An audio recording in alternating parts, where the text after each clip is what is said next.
The second debate between gubernatorial candidates Meg Whitman and Jerry Brown got nasty in a hurry with Republicans. Okay, as far as we can tell. I got to start from the beginning on this debate situation because I spent a lot of time trying to research and read on this, and there's not that much out there.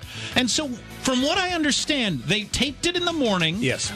Then they put together the subtitles. Yes. And reran it on Univision only. Yeah.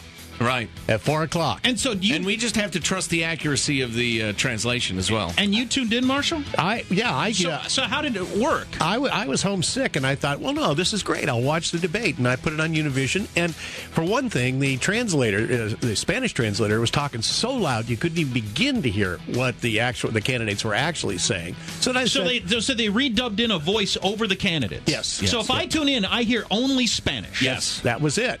And then I went to, you know how you got subtitle on your TV? I went to subtitle, and I couldn't pull up any subtitles, Spanish subtitles. As we were talking about on Friday, it's mandatory that you have English subtitles for everything.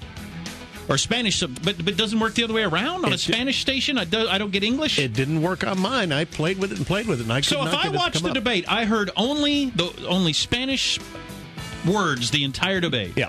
How could that possibly be? I mean, how can that possibly be? And of course, the questions in the United States of America. And of course, the questions were all in Spanish too. You know, I mean, everything was in Spanish. And so the host takes over, speaks in Spanish. They ask questions in Spanish. Yeah. And then the only people that spoke English that are the candidates. Right. They overdubbed over the top of that. Right.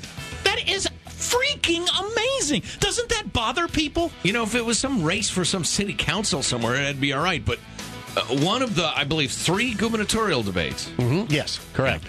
Doesn't that bother inglés. People? Why is there not? Well, I don't understand how there's not outrage over this. That's crazy. Because diversity is good. Diversity. What about diversity? And an English-speaking Californian citizen cannot watch one of the 3 debates and follow what's going on. That's absolutely amazing. Divided we fall.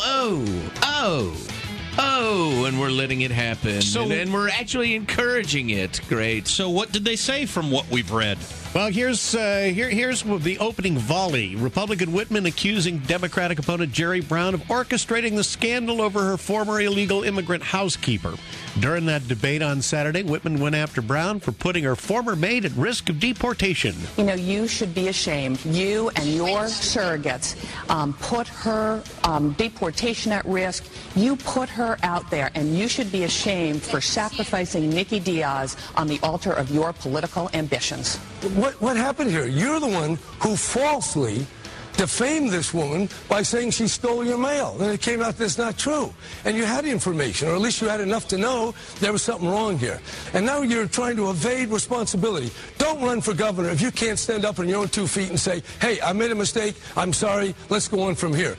So where did you go to get that audio? That audio was made available on the various services and such. So if you research it... Yeah. Or have some connections, you can possibly find what was said in one of the... And you got to find the raw tape. Yeah, and I heard some clips over the weekend on some of the TV stations that they had the sound without the translator over it. I can't believe Meg Whitman agreed to that debate. That makes me even angrier. She should say, no, I am not doing a Spanish-speaking only debate. I will not play that game. That should be her position. Well, the cold-hearted, practical, political professionals, Jack, would tell you you're out of your mind.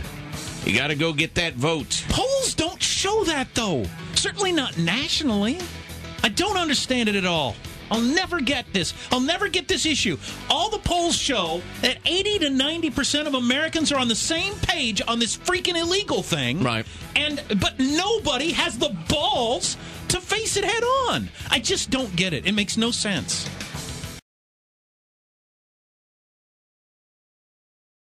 And our political guy, Gary Dietrich, next to talk about the debate that you probably didn't see happen on Saturday. That is so frustrating to me. I just can't believe that everybody's complicit in allowing this state to become Quebec. Buenos dias. And nobody fights back against it at all. You are listening to the Armstrong and Getty Show.